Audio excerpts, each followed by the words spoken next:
इधर बिना ओबीसी आरक्षण के निकाय और पंचायत चुनाव कराने के सुप्रीम कोर्ट के आदेश पर ओबीसी आयोग के अध्यक्ष गौरीशंकर बिसेन ने कहा है कि सरकार रिव्यू पिटीशन दाखिल कर रही है। उम्मीद है कोर्ट इस पर विचार करेगी। उन्होंने आगे कहा कि आयोग के अध्यक्ष होने के नाते प्रमाण के आधार पर सभी जिलों में अध्ययन किया गया है कि प्रदेश में 48% पिछड़ा वर्ग के लोग हैं। साथ ही गंभीरता से फैसला लेते हुए सिफारिश की है ओबीसी को 35% आरक्षण मिले। इसी को लेकर गौरीशंकर बिसेन से खास बातचीत की विशेष संवाददाता निशांत बिसेन ने। इस वक्त हमारे साथ हैं अन्य पिछड़ा वर्ग आयोग के अध्यक्ष और विधायक गौरीशंकर बिसेन जी। जिस तरीके से आपने पूरे प्रदेश का दौरा किया अन्य पिछड़ा वर्ग आयोग का अध्यक्ष बनने के बाद, उसके बाद आपने डाटा कलेक्ट किया, आपके आयोग की तरफ से क्या अनुशंसाएं की गई थी?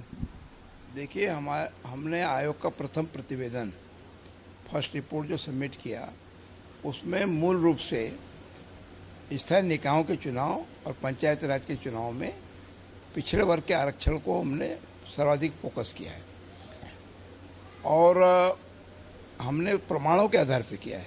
जो ओबीसी की आरक्षित सीटें थी वहाँ तो वे निर्वाचित होकर आते हैं, लेकिन जो अन्य अनारक्षित सीटों पे उनका बहुत कम प्रतिनिधित्व रहता है और इसलिए यदि एसटी एससी के आरक्षण को हम माइनस कर दें और जो शेष बच्चे को 100 का आंकड़ा मानकर हम यदि गणना करते हैं तो 79% ओबीसी का आना चाहिए, पर ऐसा नहीं। और इसलिए बहुत गंभीरता से परीक्षण करने के बाद हमने 35% स्थानीय निकायों के चुनाव में और पंचायतों के चुनाव में पिछड़े वर्ग को आरक्षण मिले। ये हमारी सिफारिश का पहला बिंदु था।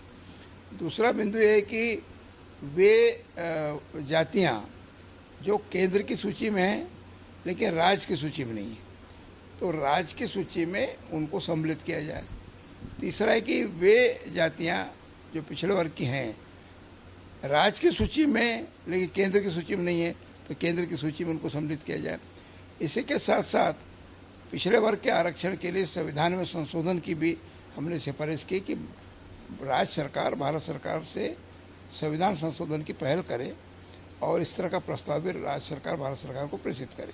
जब विधानसभा में संकल्प आया तो कांग्रेस पार्टी ने, भारतीय जनता पार्टी और सभी माननीय सदस्यों ने सर्वसम्मति से एक संकल्प पारित किया कि पिछड़े वर्ग को आरक्षण दिया जाए, बिना पिछड़े वर्ग के आरक्षण के चुनाव न हो। तो मुझे लगता है पिछड़े वर्ग के आरक्षण के लिए पूरा सदन और पूरा राज्य एक मतेन है। कैमरामैन शंकर बागड़े के साथ निशांत बिसेन, बंसल न्यूज, बालाघाट।